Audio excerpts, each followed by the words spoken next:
Javiera Parada, hija de José Manuel Parada, una de las víctimas del caso Degollados, se refirió en esta jornada al beneficio carcelario de salida diaria obtenida por los imputados José Fuentes Castro y Guillermo González Betancourt. Los carabineros en retiro fueron condenados por la muerte de Manuel Guerrero, José Manuel Parada y Santiago Natino. Ya los beneficios que se habían dado otorgando el permiso dominical eran improcedentes. Está en el reglamento de Gendarmería que las personas que solicitan estos beneficios deben tener probada buena conducta, que no es el caso. A través de la prensa y de sumario, las dos personas involucradas en el asesinato de nuestros padres está probado que han tenido mala conducta. Por lo tanto, ya cuando el permiso era dominical, a nosotros nos parecía improcedente y nos pareció que debíamos trabajar para que, por un lado, pararan los permisos, pero además para que el reglamento de establecimientos penitenciarios, que es el reglamento donde está estipulado cuando se dan los permisos, fuera clara en la distinción entre criminales de lesa humanidad y criminales comunes. En este país hemos logrado construir ciertos consensos e intentamos avanzar en los procesos de verdad y justicia para que en Chile nunca más ocurra el horror que ocurrió, pero esto desde luego no solo es una falta de respeto, sino una provocación a estos procesos de verdad y justicia que Chile ha iniciado. Bueno, y para conocer más antecedentes precisamente sobre este caso, nos acompaña en CNN Chile Héctor Salazar, abogado creyente en este caso Degollados. Gracias por estar con nosotros, abogado. Bienvenido. Gracias por invitarme. Abogado, primero vamos al detalle de estos beneficios. ¿Cuáles son los beneficios que tienen actualmente estos condenados por el caso Degollados? ¿Y ustedes estaban al tanto de aquello? Mire, en primer lugar hay que distinguir, no todas las personas que fueron condenadas por ese caso han accedido a beneficios. Y ahí se plantea una primera interrogante, ¿por qué unos sí y otros no? Sí que todos cumplen los requisitos que la ley señala. Ahora, estábamos en conocimiento de que dos de estas personas condenadas a presidio perpetuo estaban accediendo al beneficio de la salida dominical. José Fuentes Castro y Guillermo González Betancourt, ¿no? Exactamente. Desde septiembre del 2012. Exactamente. Estas personas habían estado postulando una serie de beneficios penitenciarios donde el máximo beneficio penitenciario es la remisión, es decir, es la libertad condicional, es decir, autorizar seguir cumpliendo lo que queda de pena en libertad. En el caso de ellos, ahora accedieron al beneficio penitenciario de salida diaria, pernoctando en el penal. Todas estas son una serie de beneficios que tienen los condenados que, cumpliendo ciertos requisitos, acceden a ellos y participan en el otorgamiento de estos beneficios, según sea el grado que se tenga el beneficio, mayor o menor, una serie de autoridades de gendarmerías y desde fuera de gendarmería que evalúan estos antecedentes y toman la decisión de otorgarlo o no. Me imagino que usted está en contra, ¿no?, y en desacuerdo con el otorgamiento de este beneficio, ¿no? ¿Cómo lo califica? No, lo primero que hay que tener presente es que no se tiene que notificar a las partes querellantes porque esto es un problema de la vida de que cumple el condenado dentro del penal. Ahora bien, yo en lo personal estimo que si cualquier condenado cumple los requisitos para acceder a uno de estos beneficios, yo no soy nadie para oponerme a ello. Por lo tanto, aquí lo que hay que exigir es que se cumplan los requisitos. Y si las personas cumplen el requisito, porque aquí no tendría que haber, creo yo, una segregación, una discriminación, cualquiera sea el tipo de condena que tenga, si cumplen los requisitos, debería acceder a ellos porque... ¿Aun cuando sean delitos de lesa humanidad? Aun cuando sean, porque esa distinción no la hace nuestro ordenamiento jurídico.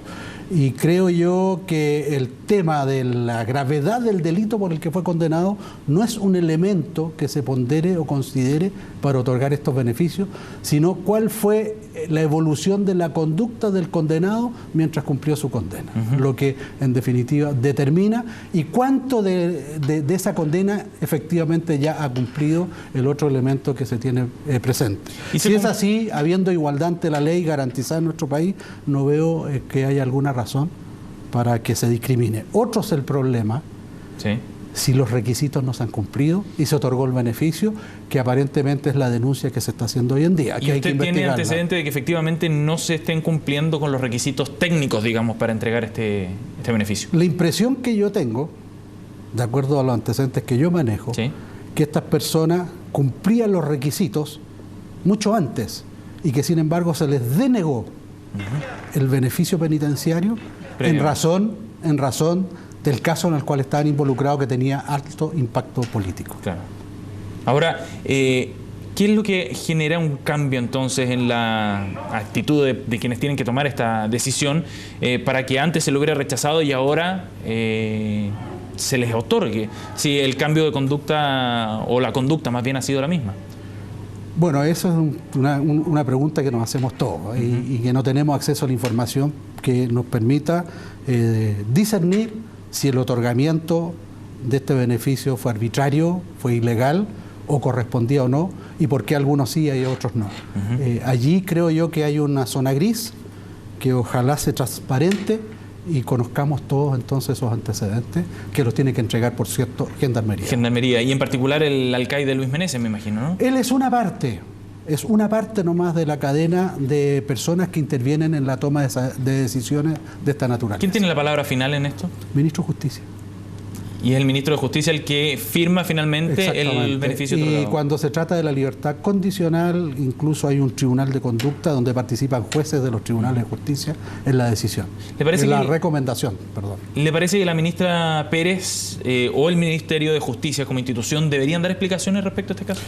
Yo creo que si hay denuncias y personas que se han hecho responsables de esa denuncia diciendo que aquí no se ha cumplido con la ley en este otorgamiento, yo creo que la ministra de Justicia debería transparentar la información que ella tuvo y los antecedentes que tuvo a la vista para que se concedieran estos beneficios. Da la importancia del caso. Exacto, porque es un caso que tuvo un tremendo impacto público y creo que los familiares se merecen tener, de las víctimas, tener esa información.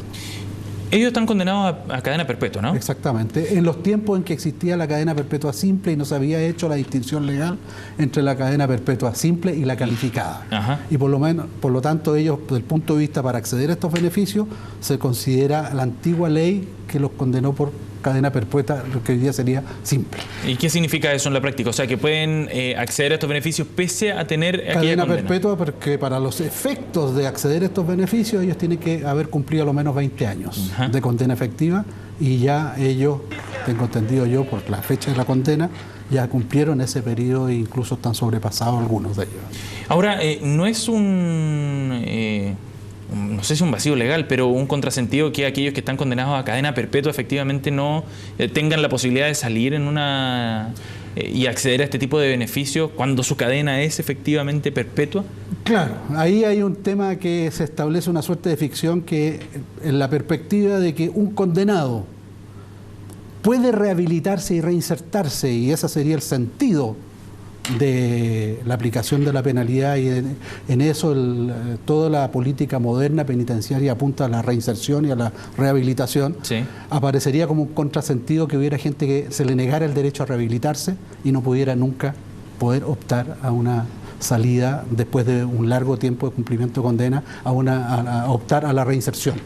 Ahora, usted me decía que efectivamente acá las leyes o los beneficios no corren para todos por igual, que hay un principio de igualdad ante la ley finalmente, que ellos tienen la posibilidad de acceder a estos beneficios aun cuando sus crímenes sean de lesa humanidad. No existe esa distinción. Pero debería existir esa diferenciación. Javiera Parada decía que ahí había un tema que había que resolver en el fondo. Sí, yo creo que no hay que hacer esa distinción para efectos de una política de rehabilitación. Cualquiera sea el crimen, por muy brutal que haya sido, yo creo que un buen sistema penitenciario debería apuntar a reinsertar a esa persona en algún momento en la sociedad. Fíjese usted que en este caso que a mí me tocó participar por el lado de la parte querellante, yo era abogado que representaba a la madre de José Manuel Parada, doña María Malhuenda, en el momento en que nosotros nos tocó procesalmente adherir o acusar como querellantes, no la acusación que hacía el juez, sino nosotros, expresamente, y en ese tiempo existía la pena de muerte, por lo menos doña María renunció a pedir la pena de muerte porque ella no creía en la pena de muerte, precisamente porque tenía esta otra mirada, esta mirada que, si bien es cierto tiene una parte punitiva, también tiene una mirada de que todas las personas, todo caído, tenemos que darle el derecho a levantarse también. Y esa era la justificación de la señora Malvenda para no pedir la pena de muerte, porque eso significaba sencillamente ponerle un sello a esa posibilidad. Sí. Ahora, ¿es posible la reinserción de estas personas con esa tremenda carga que tienen en su historia, en su historial? No es fácil, pero yo creo que todos tenemos derecho a una oportunidad, todos los seres humanos. Los que hayan caído o cometido crímenes graves, yo creo que esa es la respuesta civilizada precisamente a la brutalidad del crimen que cometieron. Sí, es una respuesta con una carga de humanidad enorme también. Exactamente, ¿no? exactamente. Humanista. Porque la otra alternativa, que sería la ley del talión, ojo por ojo, diente por diente, es ponerse al mismo nivel del criminal, en último término. Y el Estado, la sociedad que se organiza en Estado civilizadamente, tiene que tener una respuesta distinta. Pero la reacción de los hijos de los afectados, de los fallecidos en el caso de Degollado, ha sido radicalmente distinta. Sí, es comprensible. Yo lo entiendo y entiendo perfectamente el dolor que les suscita esto, porque ellos sufrieron. Sí, claro. Ellos están en la parte que sufrieron. Entonces, hay que comprenderlo en su reacción. Ellos reaccionan a partir de la experiencia de sufrimiento y en términos emocionales. Pero los que estamos mirando esto más de afuera, acogiendo ese dolor, tenemos que también dar señales de racionalidad. Y mirar esto desde el punto de vista de cómo queremos tratar nosotros a las personas que rompen la convivencia social y cometen delitos. ¿Las matamos al tiro o las pasamos por un proceso para que se reinserten útilmente y puedan convivir con los otros? Por supuesto, pagando un costo de lo que significó el delito que cometieron. Sí, claro. La suya es una mirada que busca también una colaboración hacia el proceso de reconciliación, es decir, yo diría que siempre que se han roto los puentes y la incomunicación, la idea sería tratar de apuntar con medidas de reconstruir esa comunicación rota. Y en este sentido, estas personas que no quedaron al margen de la justicia, que no se favorecieron con la impunidad, sino que llevan más de 20 años privados de libertad, lo que no es poco, ¿no? Sí. También cumpliendo con lo que la justicia mandató, en algún momento tengan la posibilidad de esa misma sociedad que los tuvo tanto tiempo encerrados y privados de libertad, les abre la posibilidad ahora, después de haber cumplido la sentencia y haberse sometido a un debido proceso y habiendo sido condenado, a rehabilitarse. Abogado Salazar, ¿y cree usted que hay algún tipo de consideración política quizás detrás de una decisión como esta, considerando que es la ministra de Justicia la que tiene que firmar finalmente el papel, ¿no?, o dar luz verde a este beneficio? ¿Cree que hay alguna consideración política tomando en cuenta el contexto de los 40 años y de todo el proceso de reflexión que llevó a cabo también el presidente Piñera? Sí, yo creo que la política siempre está presente y es un telón de fondo contra el cual se proyectan todas estas decisiones dramáticas que hay que adoptar en un momento determinado.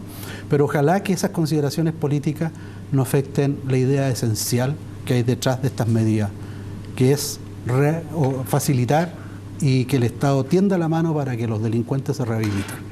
¿Y es correcto que esa consideración política detrás de estas decisiones que deberían ser técnicas, ¿no? Claro, si la consideración política priva de ese derecho o distorsiona esa posibilidad de rehabilitación, indudablemente que juega negativamente en el caso. ¿Y estas personas tenían derecho a ese...? Tienen derecho, por lo menos técnicamente, y si cumplen los requisitos. Claro. Distinto es si aquí se distorsionó o se falsificaron antecedentes para otorgar mañosamente un beneficio que no correspondía. Y eso es lo que hay que transparentar e investigar. Abogado Salazar, muchas gracias por haber venido a CNN Chile para hablar de este tema. Gracias a ustedes.